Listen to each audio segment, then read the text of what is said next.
Please don't let go. Emma's 3-year-old fingers locked around Axel's scarred knuckles like a lifeline. Her voice trembled. I'm scared. 20 feet away. Sophie's scream tore through the park. Get away from my daughter. Parents surrounded them. Phones up. Someone shouted for police.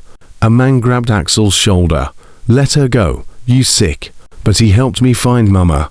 Emma's tears soaked into Axel's leather vest, right over the devil's son's patch that marked him as everything these people feared. Sophie stood frozen, her face a war between terror and gratitude, staring at the tattooed ex-con, holding her baby girl. And Axel knew his life had just changed forever. Before we continue, please subscribe to our channel and follow this story to the very end. Leave a comment about which city you're watching from, so I can see how far this story has traveled. Now, let's begin. Axel had been counting. 47 people had walked past his bench at the last hour. 46 had crossed to the other side of the path. The 47th was different. Are you lost too, mister? He looked down. The little girl couldn't have been more than 3 feet tall. Pink jacket to sizes too big. One shoelace untied. Dirt smudged across her round cheek, and absolutely no fear in those wide brown eyes. Axel's throat closed. What, lost? She tilted her head. I can't find my mama. Are you looking for someone, too? For 6 months since his release. No one had spoken to him, unless they had to. Parole officers. The guy at the corner store who sold him cigarettes. His landlord, when rent was due. And now this child was standing close enough to touch, waiting for an answer. I'm not lost, clears throat, sweetheart. The endearment surprised him. He couldn't remember the last time he'd used a word like that. But I think you are. Where did you see your mama last? Emma's lower lip started to wobble. The swings. She was talking on her phone, and I saw a butterfly and the wobble turned into a full tremble.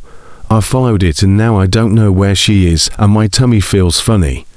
Axel's gut clenched. He knew that feeling. The panic of being small and alone and scared. He'd felt it at 8 years old when his mother had overdosed and he'd waited 17 hours for someone to find them. He'd felt it at 16 when his father went to prison. He'd felt it 6 months ago, walking out of Attica with nothing but a garbage bag of belongings and nowhere to go. Hey, he kept his voice low. Gentle. It's okay to be scared, but I can help you find her. Promise, promise. Emma reached for his hand without hesitation. Her tiny fingers disappeared into his palm. A palm that had broken jaws and ribs, that had held weapons and done terrible things in the name of brotherhood and club loyalty. Now it held the trust of a child who should have run screaming. What's your name? He asked, standing slowly, his knees cracked. Too many fights, too many years. Emma. What's yours? Axel. That's a funny name. She swung their joined hands as they walked. Are those pictures on your arms? He glanced at the tattoos crawling from his wrists to his shoulders and up his neck. The devil's son's insignia, the skull and crossbones, the dates of brothers who died, the teardrops under his left eye, one for each year in prison. Yeah, they're old pictures. They're pretty, like stickers. Axel almost laughed. Pretty. No one had ever called them pretty. Terrifying. Yes. Intimidating. The marks of a criminal, a thug, a man you cross the street to avoid. But not pretty. Let's find your mama. Okay. They headed toward the playground. A mother yanked her son behind her as they passed. A jogger changed direction entirely. Axel was used to it. What he wasn't used to was Emma's complete comfort with him. The way she chatted about butterflies and her baby brother, and how she was going to be 4 next month. There's so many people. Emma squeezed his hand tighter. What if we can't find her? We'll find her. But Axel's heart was starting to pound. What would happen when they did? A woman sees her missing daughter holding hands with a 6'3" ex-con covered in gang tattoos. He could already picture the fear. The accusations, the police. He should let go. Should point Emma toward a nursery-looking grandmother or a park ranger and disappear before this went bad. That's what the old Axel would have done. The one who'd survived prison by trusting no one and protecting himself first. But Emma was scared, and he'd made her a promise. Emma, The scream came from near the restrooms. A woman burst into view, her face wild with panic. Brown hair falling out of a ponytail, blue jacket, thin frame moving fast. "Emma, baby, where are you?" Mama. Emma tried to run, but Axel held her hand, afraid she'd trip on those untied laces. The woman, Sophie, he'd learned later, spun toward Emma's voice. Her expression transformed from terror to joy for exactly 2 seconds. Then her eyes landed on Axel, on his tattooed neck, his scarred knuckles, the leather vest with patches he'd forgotten he was wearing. Joy became horror. She ran toward them, her legs eating up the distance. "Let go of her. Mama, it's okay." "He helped me." Sophie grabbed Emma and pulled her away so hard the little girl yelped, "Don't touch her. Don't you dare." She was shaking, backing up, pressing Emma against her chest like a shield. Axel raised his hands, palms out. "Ma'am, I wasn't. I know what you are." Her voice dropped to something raw and broken. "I know exactly what you are." Other parents were gathering now, phones out. A man in a business suit stepped forward. "Is there a problem here?" "He had my daughter." Sophie's voice cracked. I was helping her find you." Axel kept his hands visible, kept his voice calm. Even though Claire's throat, his heart was hammering. She was lost, that's all. "Mama, it's true." Emma squirmed in Sophie's arms. "I couldn't find you, and Mr. Axel said he'd help and he promised. And shh, baby, it's okay. Mama's here now." But Sophie's eyes never left Axel's face. She was looking at him. She was a bomb about to explode. Like he was every nightmare she'd ever had. And God help him.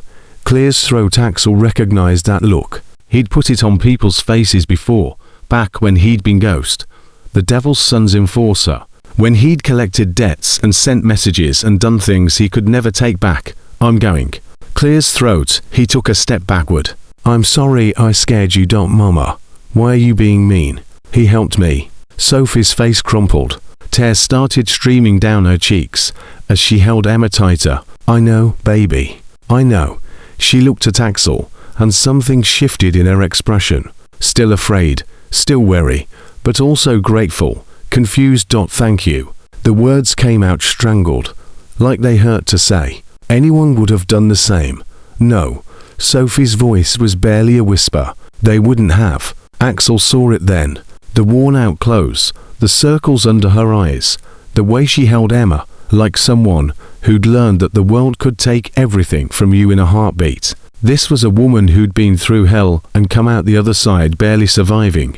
"Your daughter's brave," he said quietly. She knew she was lost, but she wasn't too scared to ask for help.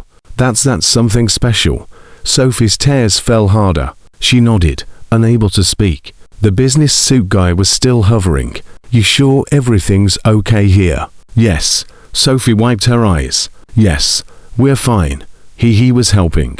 The crowd started to disperse, disappointed there wasn't more drama. Axel turned to leave. "Wait," he stopped. Sophie shifted Emma to her hip. "I'm sorry. I shouldn't have assumed."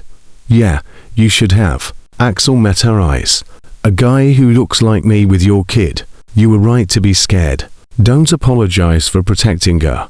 "But you didn't. Doesn't matter what I did or didn't do." He shoved his hands in his pockets. "You keep being that scared. You keep protecting her that hard.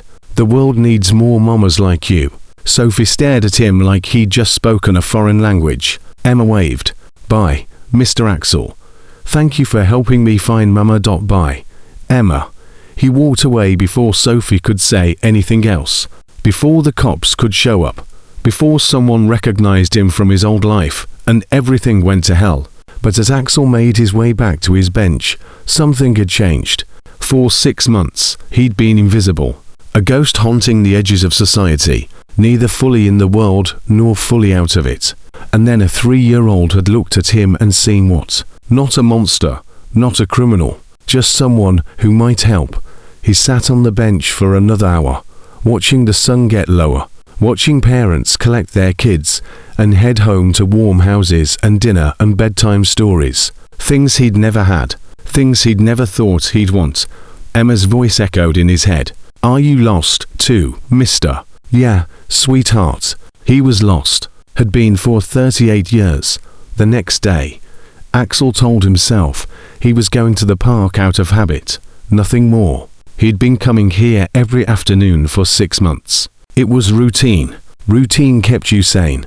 But when Sophie appeared with Emma and a baby in a stroller, his heart jumped. They didn't see him at first. Sophie was struggling with grocery bags, trying to push the stroller one-handed, while Emma skipped ahead to close to the parking lot. Emma, stay where I can see you. I want to see if there's butterflies. No, baby, come back.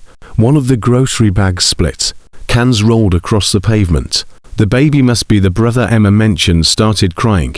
Emma kept running. Axel was moving before he could think about it. He caught Emma gently by the shoulder just as she reached the curb. A car horn blared. Whoa there, kiddo. Let's not run into traffic. Yeah, Mr. Axel. Emma's face lit up like Christmas morning. You came back. Sophie's head snapped up from where she was gathering cans. Her face went white, then red, then something else entirely. I'm sorry. Axel kept his hand on Emma's shoulder. She was heading for the street. And I know. Sophie straightened up, 3 cans in her arms. Thank you again. The baby was screaming now. Emma was tugging toward the butterflies. Cans were still rolling away. And Sophie looked like she was about 5 seconds from crying, or screaming, or both. Can I help? The words came out before Axel could stop them. Sophie's jaw clenched. He could see the war in her eyes. Pride versus exhaustion. Fear versus desperation. Please, she finally whispered. Axel gathered the cans, while Sophie dealt with the baby. Leo, she called him. Emma insisted Clear's throat on helping, which mostly meant handing Axel 1 can at a time, and telling him about her day at preschool. Her words tumbled over each other. Something about painting and snack time, and how her friend Sarah could already write her whole name. Emma, honey, let him work. Sophie's voice was strained. She's fine. Axel accepted another can from Emma's sticky hands. Good helper. This one. Sophie stared at him like he'd grown a second head. Most people don't. They usually just keep walking. Yeah, well, Axel shrugged. I'm not most people. I can see that. Something in her tone had shifted. Less fear, more curiosity. The tattoos kind of give it away. He tensed, waiting for the questions, the judgment. But Sophie just hefted Leo higher on her hip and said, I live 3 blocks from here. Would you? I mean, if you're not busy. These bags are really heavy. It was the olive branch Axel hadn't expected. Sure, they walked in silence at first. Emma filled the quiet, chattering about everything and nothing. The butterfly that got away, the dog she wanted. How Leo was learning to walk, but he fell down a lot. I'm Sophie, the woman finally said. I know I didn't, yesterday. I wasn't exactly.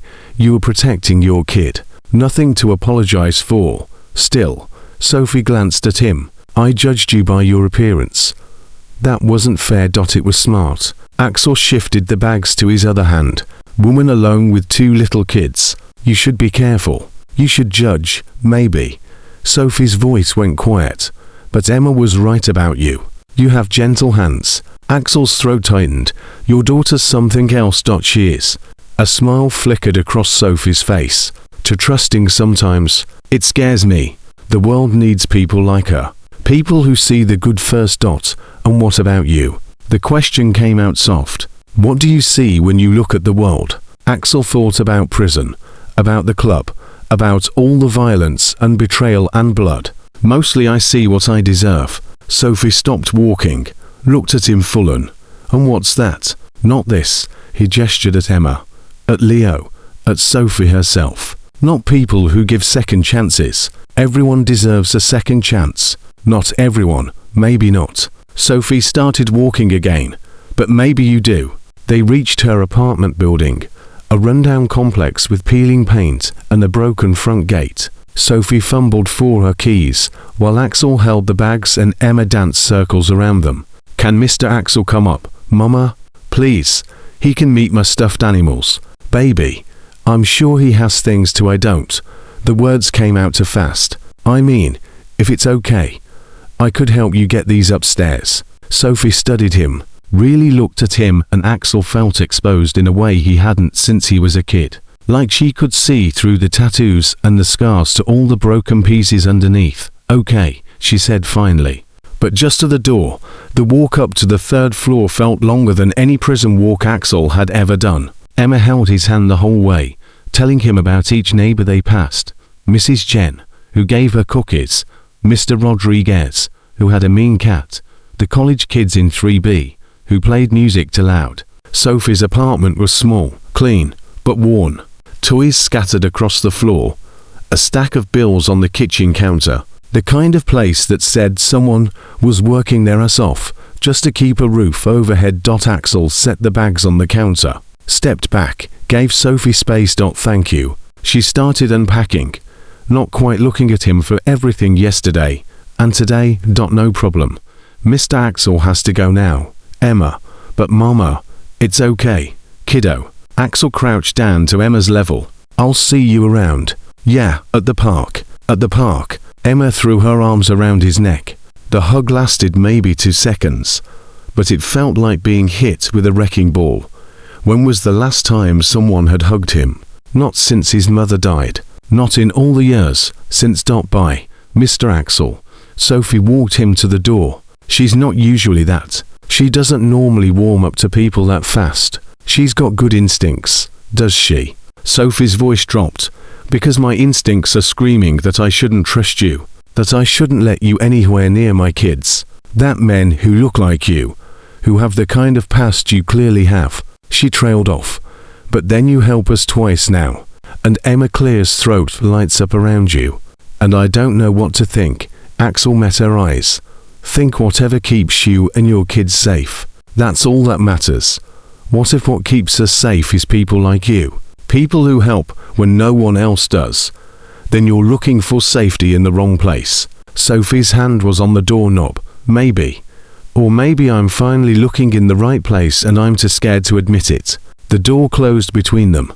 Clear's throat. Axel stood in the hallway for a long moment, his heart pounding, Emma's hug still warming his chest. He was halfway down the stairs when he heard it. Sophie's door opening, her footsteps. "Axel," he turned. She leaned over the railing, her face unreadable. "Same time tomorrow at the park. Emma will be disappointed if you're not there." "Just Emma," a tiny smile. "Don't push your luck. Tomorrow," he agreed. "Tomorrow." Axel left the building feeling like something had shifted. The world looked different, still dangerous, still full of people who'd crossed the street to avoid him. But now there was Sophie, there was Emma, there was the possibility, terrifying and impossible and more than he deserved, of something good. He just hoped it didn't all come crashing down when she learned the truth about who he really was. Tomorrow came, and Clear's throat the day after and the day after that. Axel showed up at the park every afternoon at 3:15. Sophie arrived at 3:30 with the kids. It became routine, comfortable, dangerous. On day 4, Sophie handed him half a sandwich without asking if he wanted it. "Peanut butter and jelly," she said. "Emma made it." "Well," she supervised. Axel took it. The bread was smashed on one side, and there was more jelly than peanut butter, but it tasted better than anything he'd eaten in years. "She wanted to make you a whole sandwich, but I told her that was too much." Sophie sat beside him on the bench, while Emma pushed Leo on the baby swings. "Was I wrong?" "No." Axel's voice came out rough. "This is perfect. When's the last time someone made you lunch?" The question hit harder than she meant it to. Axel thought back. Prison meals didn't count. Before that, the club had communal dinners, but those were fuel, not care. His mother used to pack his lunch for school, but that was 26 years ago, and she'd been to high most days to remember. "Long time," he finally said. Sophie nodded like she understood. "Me, too. Before Emma was born. I mean, before everything changed." "What changed?" Her face went tight. "Everything." Axel didn't push. He'd learned in prison that people told you things when they were ready or not at all. But he filed away the pain in her voice, the way her hands clenched when she said it. Emma ran over breathless. "Mr. Axel, can you push me on the big girl swings? If your mama says it's okay." Sophie hesitated. Axel saw the calculation in her eyes, letting him near Emma, letting him do father things. Things her ex should have done, but clearly hadn't. Okay, she said. But not too high, not too high, Axel agreed. He pushed Emma, while Sophie stayed with Leo. The little girl's laughter rang out across the playground, and something in Axel's chest cracked open. This was what normal people did, what fathers did, what he'd never be. Higher. Emma shrieked. Your mama said not to high. But I'm brave. Being brave means listening when someone's trying to keep you safe. Emma thought about that. Are you brave, Mr. Axel? No. Why not? Because brave people do the right thing. I mostly do the wrong thing.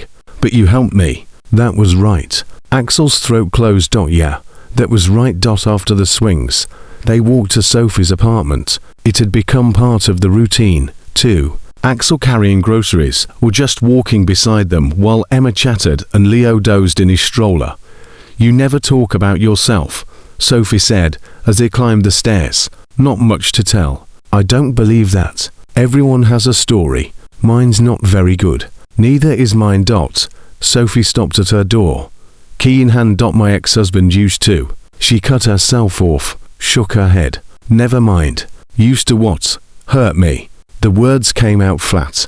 When he was drunk, when he was sober, when dinner was late or Emma cried too much, or when I looked at him wrong.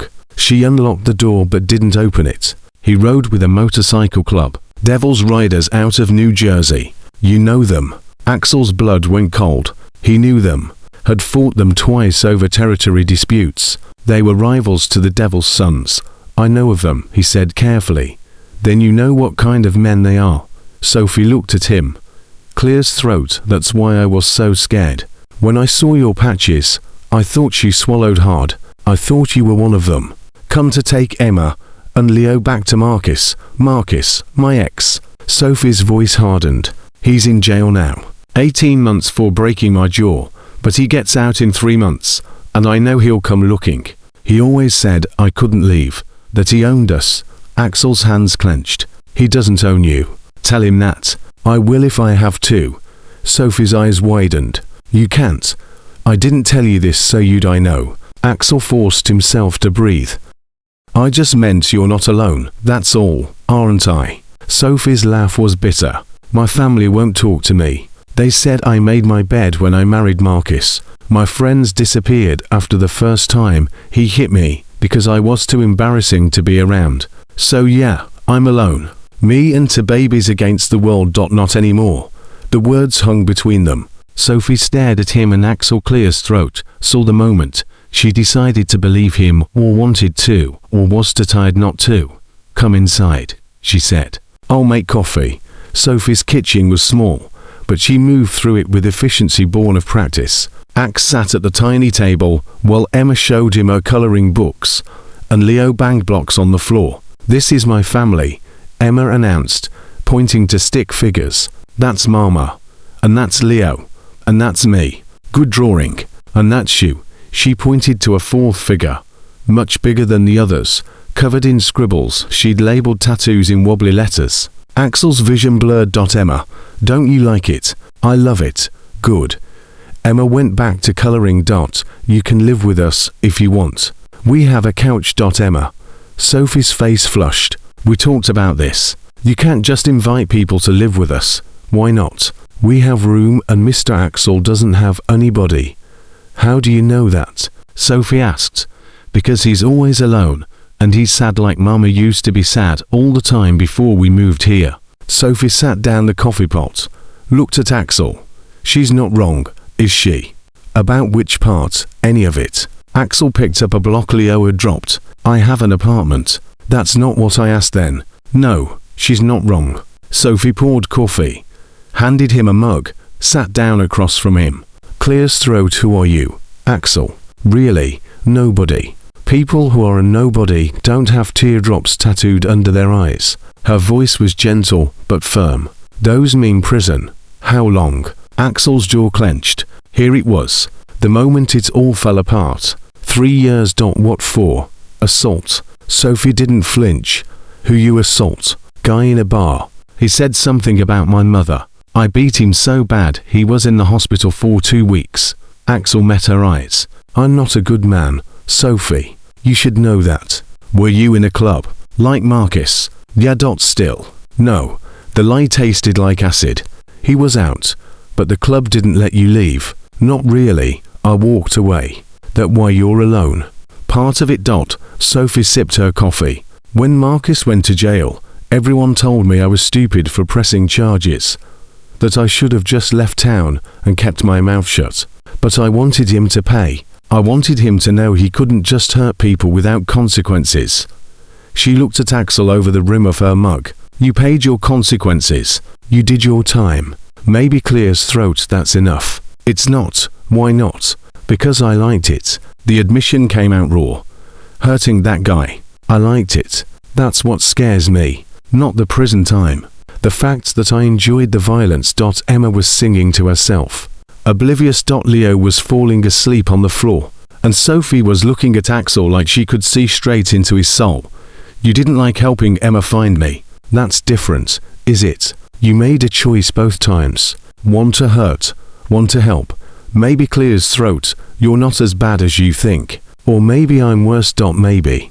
Sophie shrugged. But Emma likes you. And my daughter's got better instincts than any adult I know. So I'm going to trust her on this. Axel's phone buzzed. He ignored it. It buzzed again and again. You need to get that? Sophie asked. No. But when it rang for the 4th time, Sophie raised an eyebrow. Sounds important. Axel pulled out his phone. 5 texts from a number he'd tried to forget. The last one made his stomach drop. Time to come home, ghost. Big job coming. Need everyone. Sophie's face changed. What's wrong? Nothing. You're a terrible liar. She stood up, crossed her arms. Who's ghost? Axel's mouth went dry. Old nickname from the club. Yeah. And they want you back. Doesn't matter what they want, Axel. Sophie's voice went hard. I need you to be honest with me right now. Are you in danger? Are we in danger because of you? He wanted to lie to protect her from the truth. But Emma had drawn him into her family portrait, and Sophie had just told him about Marcus, and they deserved better than lies. Maybe, he said. The club doesn't like it when people leave. They see it as disrespect. So, what happens now? Nothing. I'm not going back. And if they make you, they can't they? Sophie's voice rose. Emma looked up from her coloring. I've lived this life. Axel. I know how clubs work. Blood in, blood out. You don't just walk away. I did. Then why are they texting you? Because they think I'll change my mind. Will you? No. Sophie studied him. If I let you into our lives, really let you in, I need to know you're done with that world. I need to know my kids won't wake up to men with guns at our door because of you. They won't. Promise me. I promised. On Emma's life. Axel's breath caught. That's not fair. Life's not fair. Promise me on my daughter's life that you're done with the club. Axel looked at Emma. She was watching him now. Those trusting eyes waiting. He thought about the club, about Viper and the others, about the violence he'd left behind and the blood debts he still owed. I promise, he said. On Emma's life, I'm done. Sophie's shoulders sagged with relief. Okay. She sat back down. Then we're okay. But Axel's phone buzzed again. Another text. This one was a photo. Viper and 3 other members outside a familiar building. Axel's building. The message was clear. We know where you live. Axel deleted the text before Sophie could see, but his hands were shaking. I should go, he said. Why? What's wrong? Nothing. Just tired. Axel. I'll see you tomorrow. Same time. He left before she could argue, before Emma could ask for another hug, before Leo woke up, before everything came crashing down. Outside. The November air bit through his jacket. Axel walked fast, checking over his shoulder. The club wouldn't make a move in broad daylight, but that didn't mean they weren't watching, learning his patterns, figuring out his weak spots. And now his weak spot had a name. 2 names, Emma and Leo. 3 if you counted Sophie. He'd promised her he was done. Promised on Emma's life.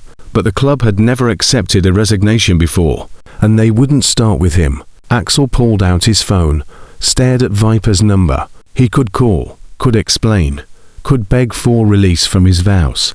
But begging was weakness, and the club ate weakness for breakfast. He could run, take the little he had, and disappear. But that meant leaving Sophie alone to face Marcus when he got out of jail. Leaving Emma and Leo without the protection they'd come to count on. Leaving the first real connection he'd had in years. Or he could stay, could fight, could figure out a way to be free of the club without getting everyone he cared about killed in the process. Axel looked back at Sophie's building. 3rd floor, 2nd window. He could just see the edge of Emma's coloring taped to the glass. He'd made a promise on Emma's life, and Axel had broken a lot of promises in his 38 years. But he wouldn't break this one, even if keeping it killed him. His phone buzzed one more time. Clears throat tomorrow night. Warehouse on 5th. Don't make us come find you. Axel typed back, I'm out. The response came instantly. Nobody's out. Not until we say so. He shoved the phone in his pocket and kept walking. The park, the playground, Sophie's apartment, they all felt farther away with every step, like he was watching his chance at something good disappear in the rear-view mirror. But tomorrow, he'd go back. He'd push Emma on the swings. He'd carry Sophie's groceries. He'd pretend everything was fine. And tomorrow night, he'd deal with the club one way or another, because Ghost was dead. Axel was what remained. And Axel had people to protect now. Even if they didn't know how much danger they were really in. Axel didn't go to the park the next day. He told himself it was safer. That distance would protect them. That the club wouldn't connect Sophie and the kids to him if he just stayed away. He told himself a lot of things that didn't make the ache in his chest any less. His phone rang at 2:30. Sophie's number. He let it go to voicemail. She called again at 3 o'clock, and 3:15, and 3:30. At 4 o'clock. She texted, Emma's crying. She thinks you're hurt. Please just let me know you're okay. Axel stared at the message. His thumb hovered over the keyboard. He could lie. Could say he was sick or busy or any number of things that would keep them safe and him away. But Emma was crying, and that was worse than any threat Viper could make. I'm fine. Tell Emma I'm sorry.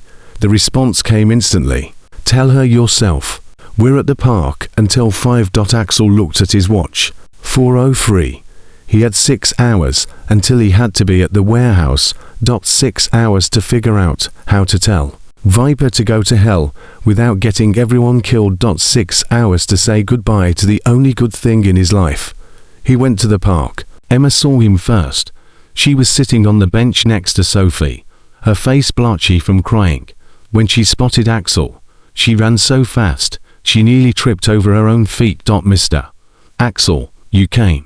She crashed into his legs, her small arms barely reaching around his knees. I thought you were gone forever. Axel crouched down. Hey, kiddo, I'm sorry. I had something I had to do, but you didn't tell us. Mama said maybe you moved away and we wouldn't see you anymore.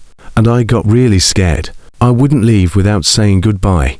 Emma's eyes filled with fresh tears. Are you saying goodbye now? The question hit like a bullet. No, not yet. Sophie approached with Leo on her hip.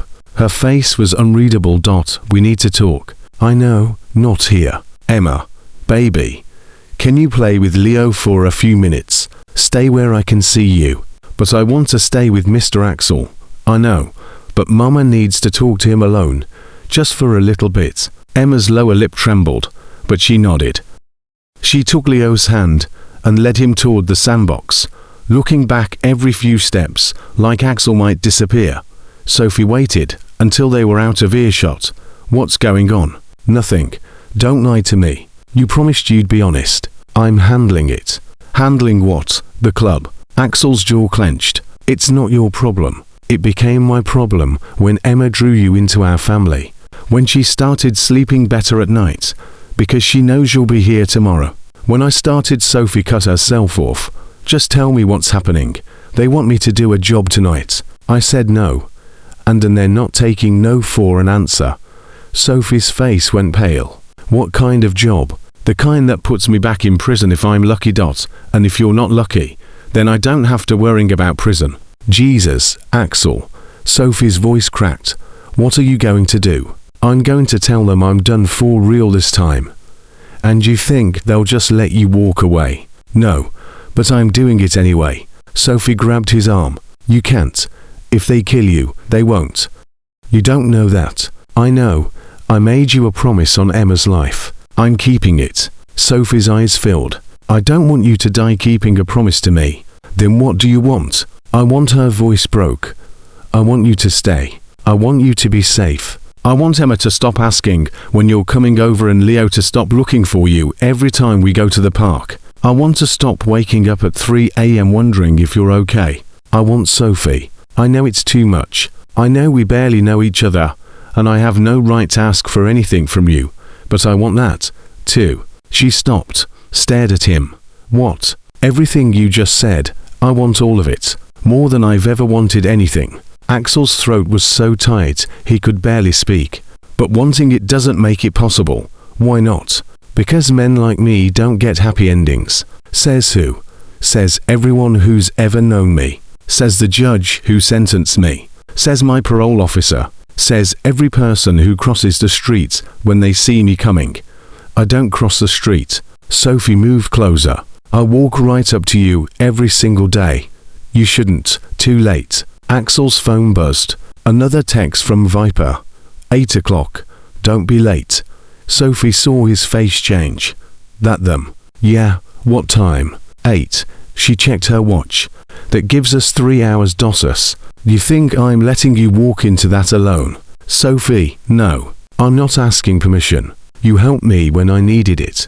Now I'm returning the favor. It's not the same thing. This is dangerous. So we're staying with Marcus. I survived that. I'll survive this. Her voice hardened. Unless you don't want my help. Axel wanted to argue, wanted to push her away for her own safety. But looking at Sophie's determined face, he realized something.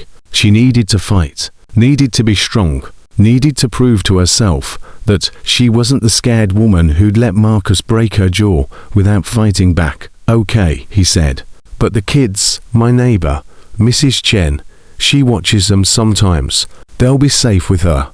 You sure? No, but I'm sure I can't let you do this alone. They picked up Emma and Leo. Emma held Axel's hand the whole way back to Sophie's building, chattering about a butterfly she'd seen, and how Leo had eaten sand and cried. Normal kid things. Things that made Axel's chest ache, because this might be the last time. Mrs. Chen took the kids, without asking questions. She'd learned not to, Sophie explained. Not after all the times Marcus had come home angry, and Sophie had needed somewhere safe to stash Emma for a few hours. You good kids, Mrs. Chen said to Emma, and Leo in heavily accented English. We make cookies. Yes, yes, Emma bounced. She hugged Axel around the legs one more time.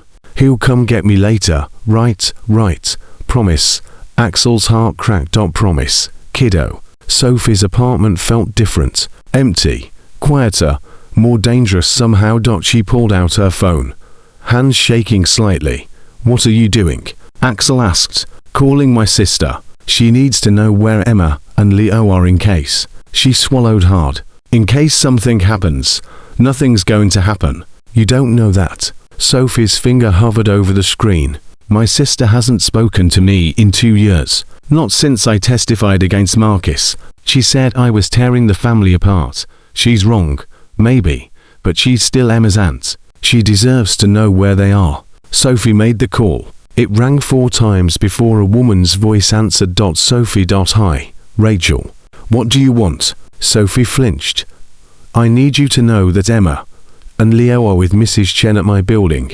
Apartment to be. In case if I don't pick them up by 10 tonight. Can you? What's going on? Are you in trouble? Maybe. I don't know yet. Is it Marcus? Did he find you? Oh, God. Sophie. I told you this would happen. I told you it's not Marcus.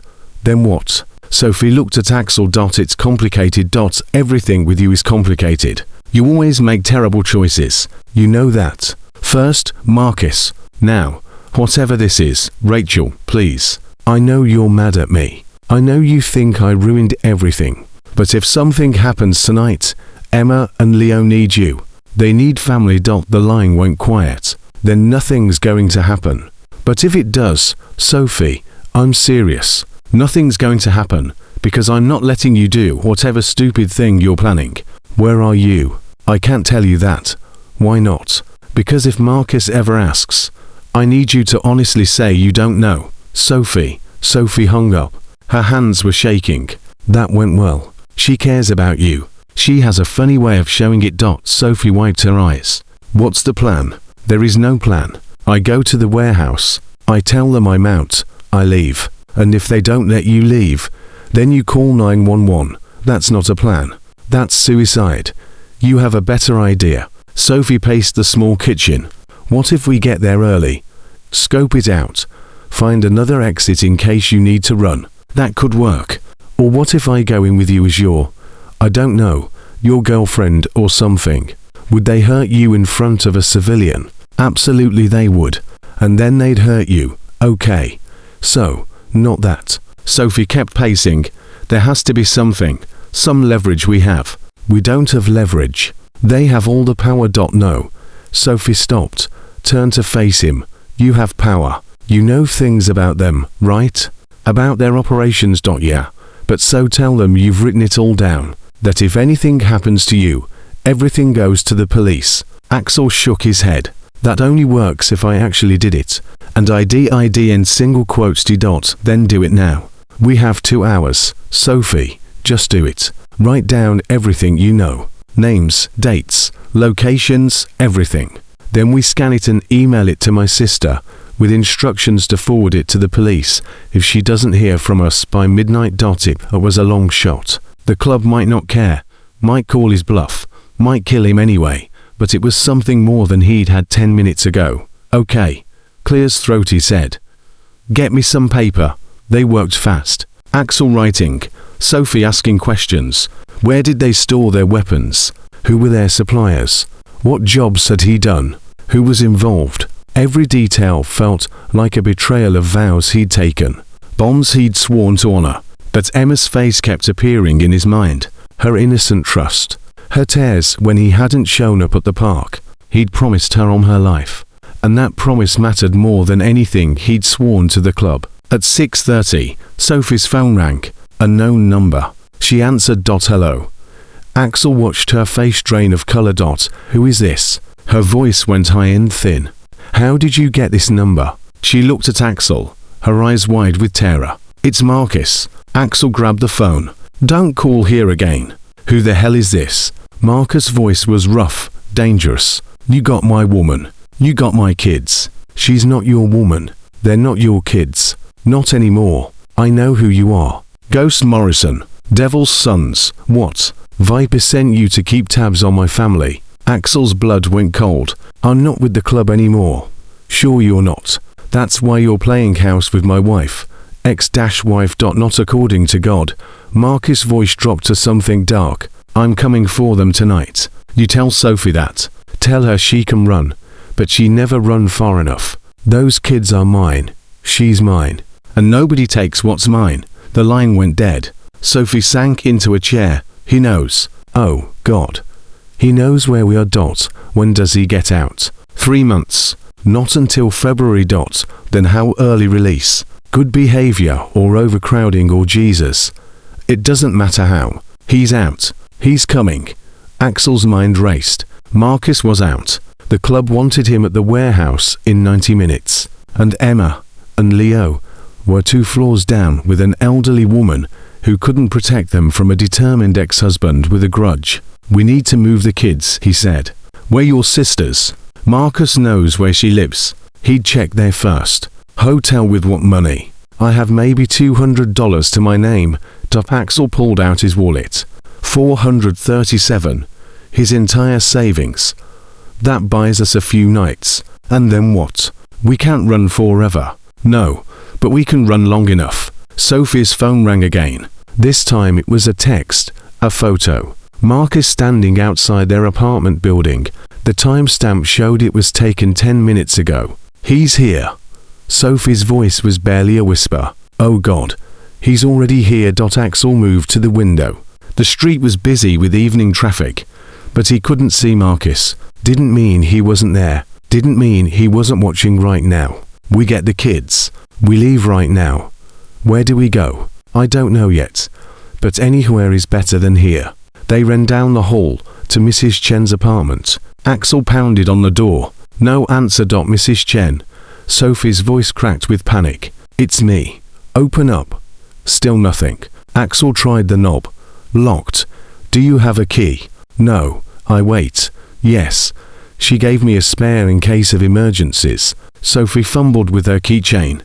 Hands shaking so badly she dropped it twice. Finally, the door opened. The apartment was dark. Too dark. Mrs. Chen. Sophie flipped on the light. The living room was empty. No kids. No elderly Chinese woman. Just silence and an overturned chair. Sophie screamed. Axel grabbed her before she could run further inside. Wait, let me check. He moved through the apartment fast. Kitchen empty. Bedroom empty. Bathroom empty. But in the second bedroom, he found something that made his stomach drop. Emma's stuffed rabbit. The one she never went anywhere without. Lying on the floor next to a smashed plate and a puddle of spilled juice. Emma. Sophie tried to push past him. Emma. Baby, where are you? They're not here. Axel's voice sounded far away. Marcus took them. No. No. No. No. No. No. Axel's phone buzzed. Text from unknown number. Another photo. This time it was Emma and Leo in the back seat of a car. Emma was crying. Leo was screaming. And Marcus's face was in the frame, grinning at the camera. The message read, Warehouse on 5th, 8 o'clock. Bring Sophie, or I kill them both. Sophie saw the photo and collapsed. The sound that came out of her was inhuman. Pure anguish. He has them. He has my babies. Axel's hands clenched into fists. Every instinct screamed to hunt Marcus down and tear him apart. But that's what Marcus wanted. Wanted them angry and stupid and making mistakes. We'll get them back. How? He'll kill them. You know he will. No, he won't. Not yet. Their leverage. Axel pulled Sophie to her feet. We have 90 minutes. That's enough. Enough for what? To save them. But I need you to trust me. Sophie's face was wet with tears, but her jaw set hard. What do I do? Call 911. Tell them your ex-husband violated his parole and kidnapped your kids. The police won't get there in time. I know, but we need them coming. We need backup. And what are you going to do? Axel looked at the photo of Emma crying. Sweet, trusting Emma, who'd asked if he was lost, too. Who'd held his hand without fear. Who'd drawn him into her family like he belonged there.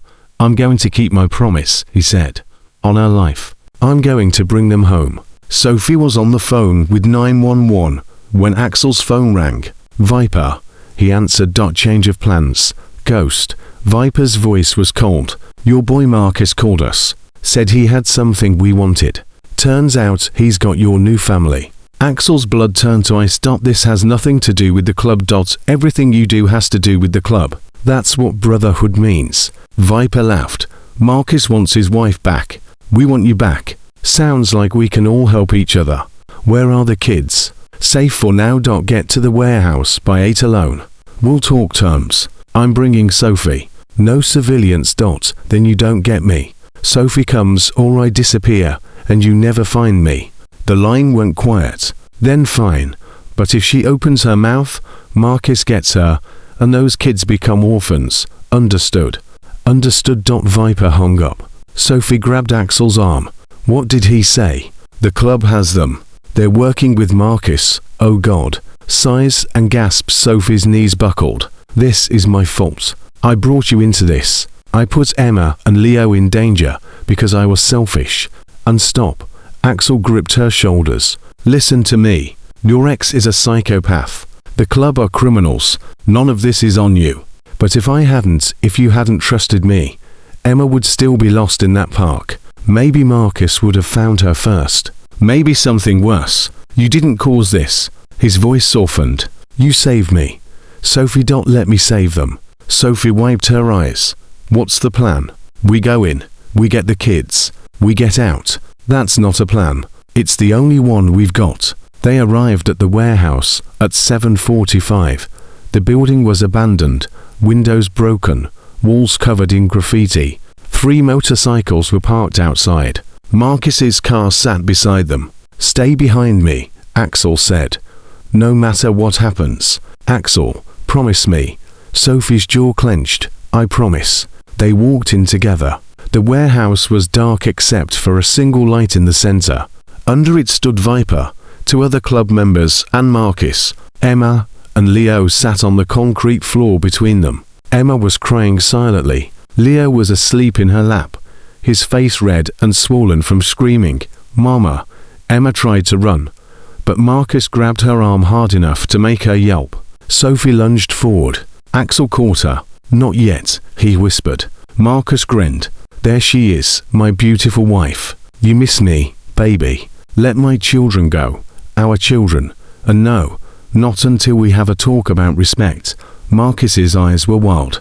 He'd been drinking or using or both. "You made me look like a fool, testifying against me, putting me in jail, taking my kids. You broke my jaw because you wouldn't listen. You never listen." Marcus yanked Emma closer. She whimpered. "But our daughter listens, don't you, baby? Tell Mama how good you've been." Emma's voice was tiny.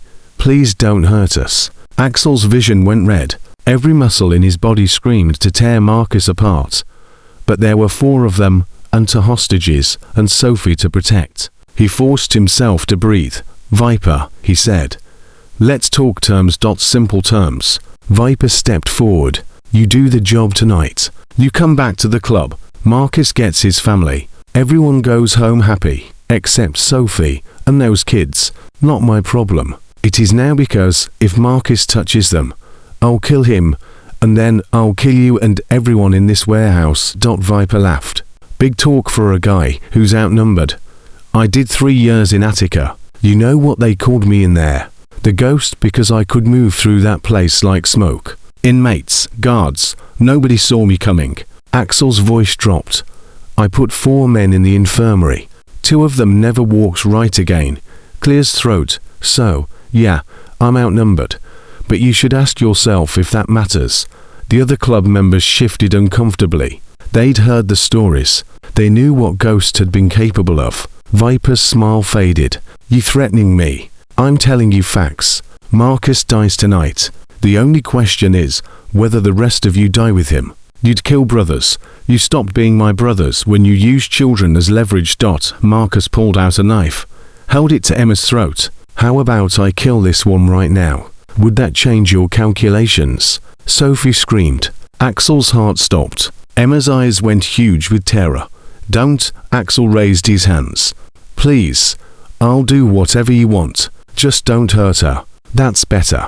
Marcus pressed the blade harder. A thin line of red appeared on Emma's neck. "Now, here's what's going to happen." Clears throat. "Sophie's coming with me. The kids are coming with me. And if anyone tries to stop us." The warehouse door exploded inward. 4 police officers stormed in, guns drawn. "Police, drop the knife. Drop it now." Everything happened at once. Marcus shoved Emma away and ran. Viper and the others scattered. Sophie dove for the kids and Axel went after Marcus. They crashed through a side door into an alley. Marcus swung the knife wildly. Axel dodged, felt the blade whistle past his face. "Close, too close. You ruined everything." Marcus was screaming now. "She was mine. They were mine. They're not things you can own." Clear's throat. Marcus lunged. Axel sidestepped and drove his elbow into Marcus's temple. Marcus dropped hard. The knife clattered away. Axel stood over him, breathing hard. It would be easy. One good punch. Marcus' skull against concrete. Problem solved. The old Axel would have done it. Ghost would have done it without thinking. But Emma's voice echoed in his head. "You're brave, Mr. Axel. Being brave means listening when someone's trying to keep you safe." He told her that. Told her that being brave meant doing the right thing, even when the wrong thing was easier. Axel stepped back. "Stay down." 2 officers appeared in the alley. They cuffed Marcus, read him his rights. He was still screaming threats as they dragged him away.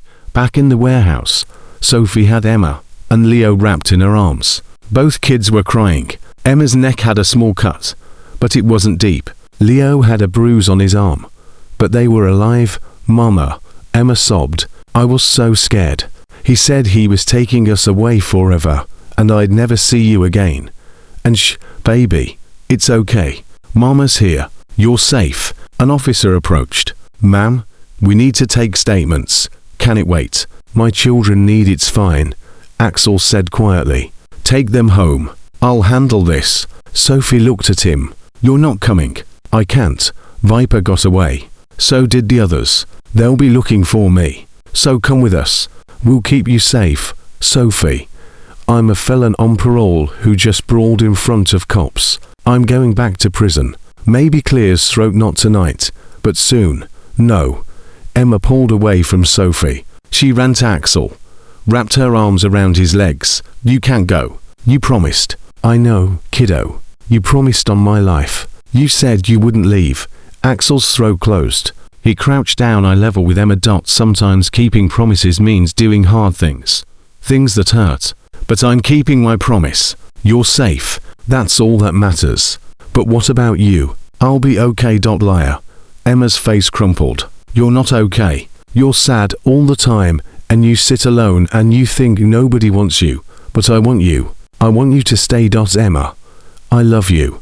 The words burst out of her. I love you, and I don't want you to go. Axel's vision blurred. 3 years old. She was 3 years old and telling him she loved him.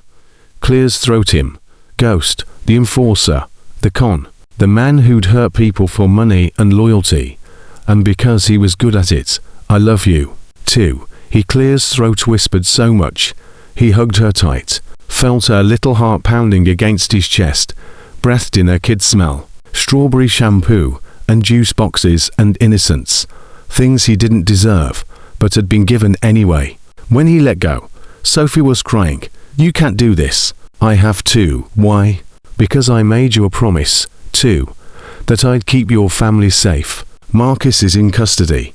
The club knows I'm done. You can disappear now. Change your names.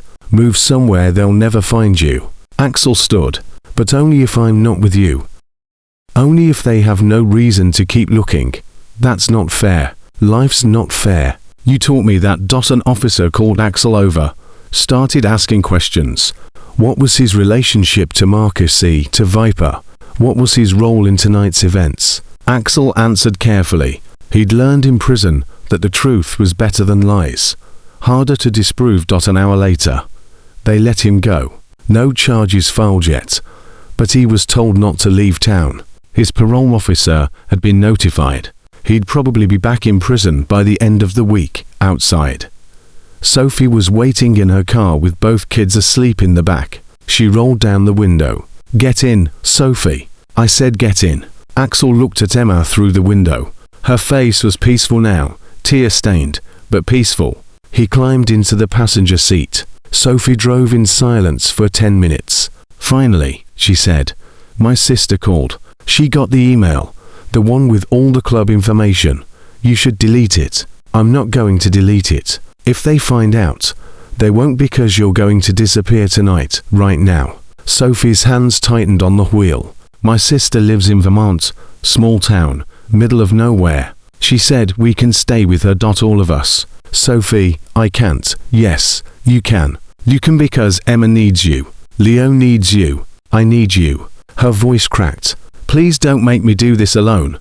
Your parole officer will put you back in prison for associating with known criminals, for being at that warehouse, for everything. Sophie's jaw set hard. But he can't do that if he can't find you. You're asking me to run. I'm asking you to choose prison or us, the past or the future. She pulled over, turned to face him. I'm not stupid, Axel. I know this is crazy. I know it's dangerous and illegal and probably the worst decision I could make. But Marcus is in custody. The club thinks you're cooperating with police. We have a window. Maybe a few days, maybe a week. But we have time to disappear. And then what? Then we build something new. Claire's throat, somewhere they can't find us. Somewhere Emma can go to school without fear, and Leo can learn to walk. And you can. Sophie's voice broke. You can be who you were meant to be. Not Ghost, Axel, Just Axel, you're asking me to leave everything behind. You already did. The second you helped Emma in that park, the second you carried my groceries, the second you made a promise on my daughter's life. Sophie reached across, took his hand. I'm not asking you to leave everything. I'm asking you to come with us, with your family. The word hit like lightning. Family. Sophie and Emma and Leo. Not born into, not sworn to, just chosen, given freely, offered without conditions, or violence, or vows written in blood. Axel looked back at Emma. She'd shifted in her sleep. Her hand reached out, searching for something. For someone. Okay, he said. Okay. Sophie's smile was like sunrise. Yeah, let's go home. They drove north through the night. Emma woke up once, saw Axel in the front seat, and fell back asleep, smiling. Leo didn't wake at all, and Sophie drove with one hand on the wheel and one hand in Axel's, neither of them speaking, because there was nothing left to say. Everything they needed was in this car. Everything they wanted was ahead of them, and everything they'd been running from was finally behind them. They crossed the state line at 2 o'clock in the morning. Sophie pulled into a rest stop, her hands shaking from adrenaline and exhaustion. We need to ditch the car, Axel said. They'll be looking for it. How? We don't have money for another one. Your sister. Can she meet us somewhere? Bring her car. Sophie checked her phone. 17 missed calls from Rachel. 3 voicemails. She played the first one. Sophie. What the hell is going on? You send me some manifesto about motorcycle gangs and then disappear. Call me back now. The second voicemail was angrier. The third was worried. Sophie called. Rachel answered on the first ring. Where are you? Pennsylvania, heading north. With who? Sophie looked at Axel. A friend. The one from the email. The club member. Ex-school club member. And yes, are you insane? You just escaped Marcus, and now you're running away with another biker. He's not like Marcus. That's what you said about Marcus. Rachel, please. I know you hate me. I know you think I'm an idiot who makes terrible choices, but Emma and Leo need somewhere safe, and I don't hate you. Rachel's voice cracked. I was scared. Okay. Scared Marcus would come after me for helping you. Scared I'd lose you and the kids. So I pushed you away because that hurt less than worrying every day. She took a shaky breath. But you're my sister and those are my niece and nephew. So tell me what you need. Sophie started crying. We need a car. Something they can't trace. Where are you exactly? Rest stop off I-80. Mile marker 42. I'm 5 hours away. Can you wait? We have to then wait. I'm coming. Sophie hung up and buried her face in her hands. Axel watched her shoulders shake. After everything, Marcus, the club, the kidnapping, it was her sister's forgiveness that broke her. Hey, he touched her arm gently. It's okay. Nothing's okay. I dragged you into this. I put my kids in danger. I'm asking my sister to commit a felony by helping us run. Sophie, look at me. She raised her head. Her face was blotchy and wet. You didn't drag me into anything. I walked in on my own. And your sister's coming because she loves you. That's not dragging. That's family. Family. Sophie's laugh was bitter. You know, the last time Rachel told me she loved me. 3 years ago at my wedding to Marcus. Then she's telling you now, by driving 5 hours in the middle of the night. Emma stirred in the back seat. Mama, I'm here. Baby, where are we? Taking a little trip. Go back to sleep. Is Mr. Axel still here? Axel turned around. Still here. Kiddo. Emma's smile was sleepy and trusting. Good. Don't leave. Okay. Okay. She was asleep again in seconds. Leo didn't wake at all. They waited in the car, engine off to save gas. The rest stop was mostly empty. A few truckers, a family with crying twins, an old man walking a small dog. Normal people doing normal things. Nobody running from their past. What do we do when we get there? Sophie asked of Vermont. We disappear. Change our names. I'll find work somewhere that pays cash. You can. I can't work. Not legally. Not without ID and my real name. Then I'll work enough for all of us. Doing what? I know cars. I know construction. I know how to fix things. Axel's jaw set. I'll figure it out. And if they find us, they won't. But if they do. Axel was quiet for a long moment. Then I'll make sure you and the kids get away. That's the deal. I protect you no matter what. That's not a deal. That's you dying for us. If that's what it takes. Sophie grabbed his face, forced him to look at her. No, you don't get to be the martyr. You don't get to sacrifice yourself so we can have a happy ending. We all get out or none of us do. Understood, Sophie, say it. That's not realistic. Say it. We all get out or none of us do. The words felt foreign, like a language he didn't speak.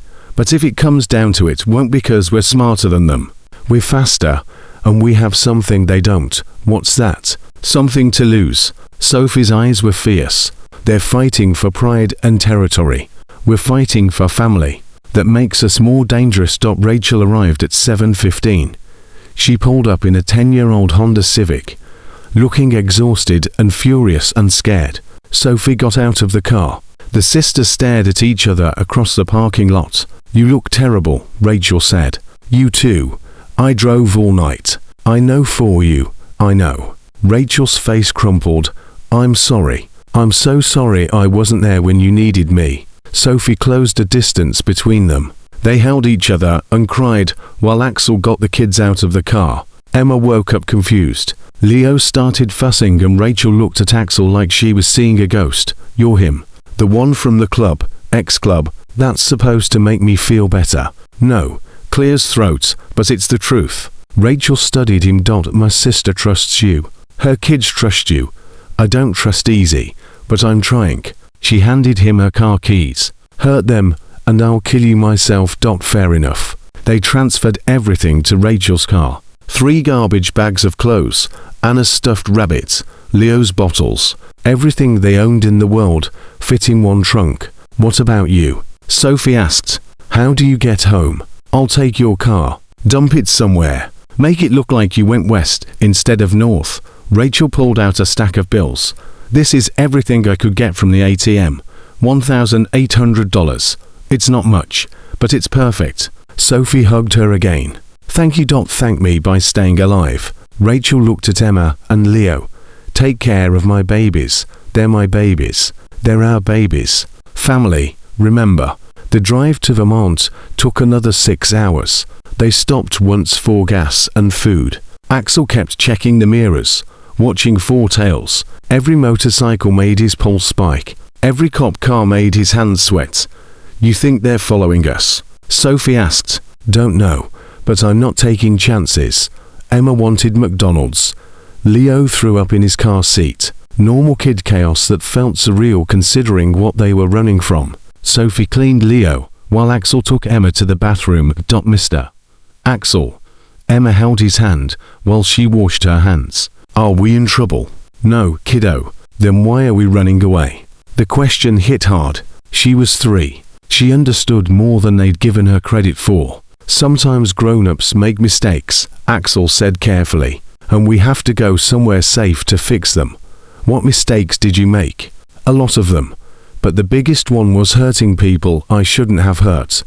Emma thought about that. Did you say sorry? Not yet. But I'm going to spend the rest of my life trying to make up for it. Mama says sorry means you don't do it again. Your mama's right. So you won't hurt people again. No, never again. Emma hugged his leg. Good. Because I like you and I don't want you to be a bad guy. I like you too. Kiddo. They got back in the car, kept driving.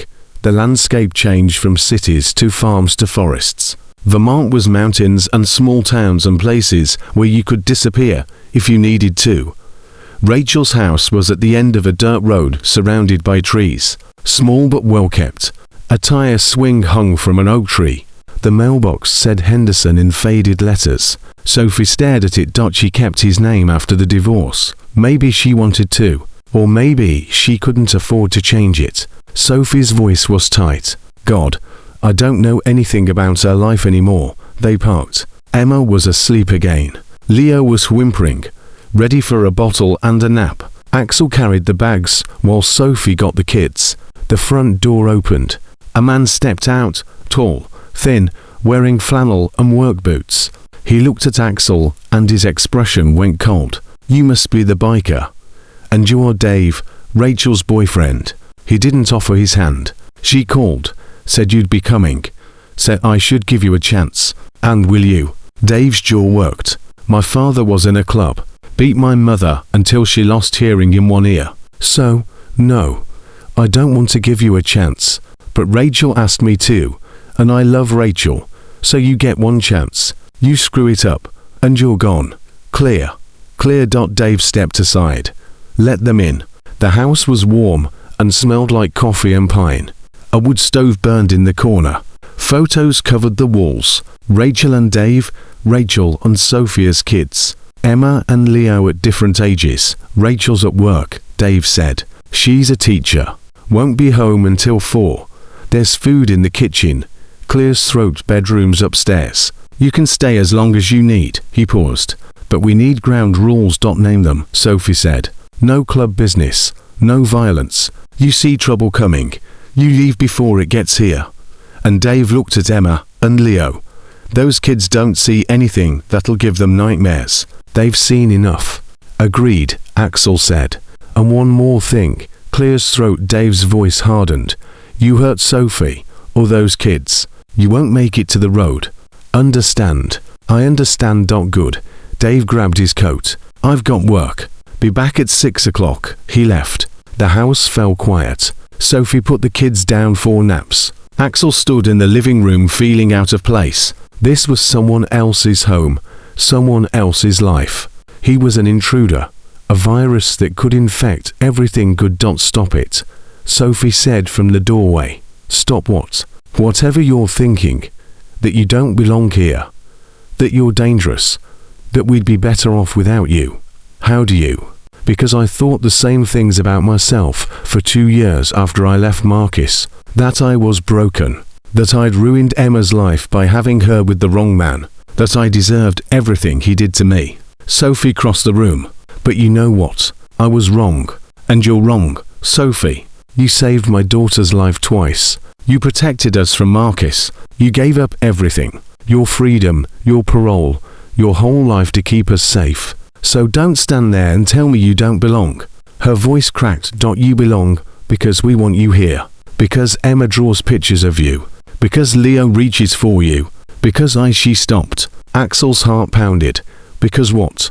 Because I can't do this without you. The words came out in a rush. I know it's too fast. I know we barely know each other. I know I'm probably making another terrible mistake. But I don't care. I need you, Axel. Not to protect us. Not to carry groceries. Just to be here with us. Axel couldn't breathe. I'm a felon. I'm wanted by the club. I'll probably end up back in prison, or dead in a ditch. You should run from me. Not toward me. Maybe. But I'm tired of running from things. I want to run toward something for once. Sophie moved closer toward a life where Emma doesn't flinch when men raise their voices. Where Leo grows up knowing what a good man looks like. Where I can sleep at night without checking that the door's locked 17 times. I don't know how to be what you need. Neither do I. So we'll figure it out together. They stood there inches apart, the weight of everything unsaid hanging between them. Then Axel closed the distance, kissed her. It was gentle and desperate and terrifying, because it meant choosing something instead of just surviving. When they broke apart, Sophie was crying. We're going to be okay, she whispered. Yeah, we are. A noise from upstairs. Emma calling out. Sophie went to check. Axel followed. Emma was sitting up in bed, holding her stuffed rabbit. Bad dream? Sophie asked. Emma nodded. Daddy was taking me away again. He's not coming back, baby. I promise. But what if he finds us? He won't. How do you know? Sophie looked at Axel. He sat on the edge of Emma's bed. Because I'm not going to let him. Clear's throat. Axel said. That's my job now, to keep you safe. You and Leo and your mama forever. The question hung in the air. Forever. Such a big promise. Impossible to keep. But looking at Emma's scared face, Axel knew he'd die trying. Forever, he said. Emma threw her arms around his neck. I love you. Daddy. The words stopped everything. Axel's breath, his heart, time itself. Sophie's eyes went wide. Emma. Honey, that's not it's okay. Axel said quietly. His voice was rough. It's okay. He held Emma while she fell back asleep. When he looked up, Sophie was crying again, but this time she was smiling. 3 months passed. Axel found work at a garage in town, paid under the table.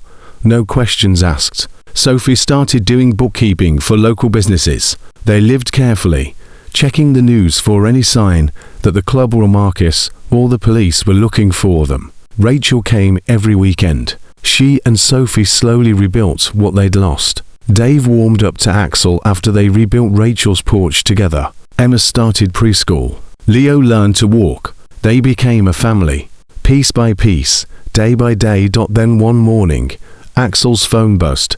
Unknown number. A text. His blood went cold. Found you. Ghost. Warehouse. 5th Street. Midnight. Come alone or we burn it all down. Clear's throat. Viper had found them. Sophie saw his face. What's wrong?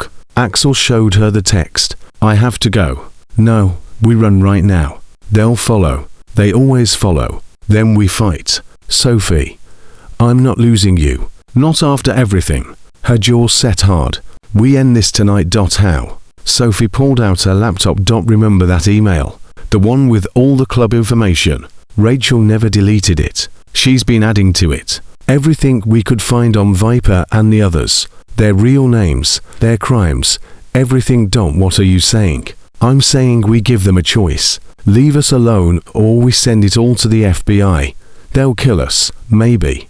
Or maybe they'll decide we're not worth the risk. Sophie's eyes were fierce. Either way, we're done running. That night, they drove to Portland, left Emma and Leo with Rachel and Dave, told them if they didn't call by 1 a.m. to send the email, and disappear. The warehouse was abandoned, just like before. 3 motorcycles outside. But this time, Axel and Sophie walked in together. Viper stood in the center, arms crossed. Didn't think he'd come. I keep my promises. Noble. Stupid, but noble. Viper gestured to the 2 men flanking him. Last chance, Ghost. Come back. Do your penance. All's forgiven. No. Then we have a problem. No, Sophie said, stepping forward. You have a problem. You see, we have 18 months of documented crimes, names, dates, locations, everything the FBI needs to put you all away for 20 years. Viper's smile faded. You're bluffing. Am I? Sophie held up her phone. 1 button. That's all it takes. 1 button and your life is over. You'll go down with us. We're already down. You made sure of that when you used my children as leverage. Sophie's voice was steel. But the difference is I don't care anymore. I'll burn everything to the ground if it means my kids are safe. Viper looked at Axel. You really choose this prison and a crazy woman over the club every time. You know I can't let you walk away. Then, don't. Axel spread his arms. Do what you came to do, but know this. You touch me, that email goes out. You touch Sophie, it goes out. You go anywhere near Vermont, it goes out. We've got nothing left to lose. Do you? The question hung in the air. Viper's jaw worked, his hands clenched. Axel could see him calculating the risk versus reward, his pride versus his freedom. This isn't over, Viper finally said. Yeah, it is. You just don't know it yet.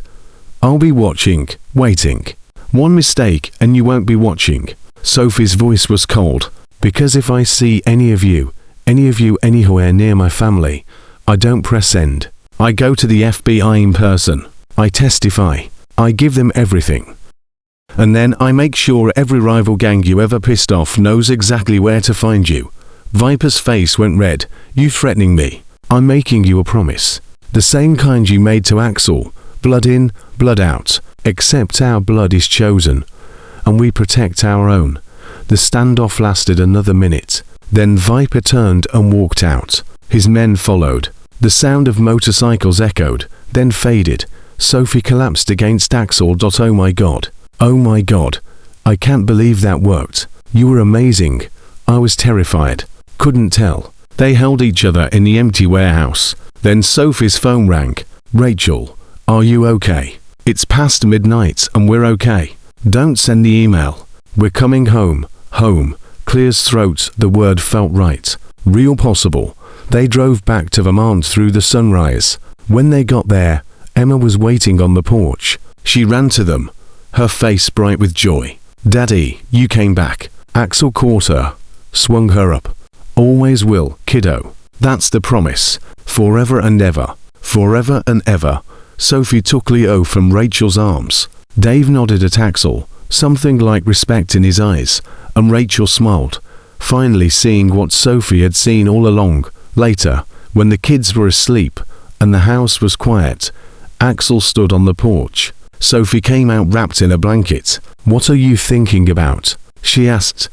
"That day in the park, when Emma asked if I was lost, too. What about it?" I told her I wasn't, but I was lost in every way that matters. Axel pulled Sophie close. "I'm not lost anymore.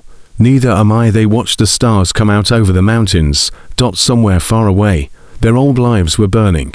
But here, in this small house on a dirt road, surrounded by people who'd chosen to love them, they'd finally found what they'd been searching for all along. Not escape, not safety, but home. Real messy, imperfect home. And that was more than either of them had ever dared to hope for. The kind of home that didn't require blood oaths or violence to maintain. Just the simple revolutionary choice to stay, to love, and to keep choosing each other every single day.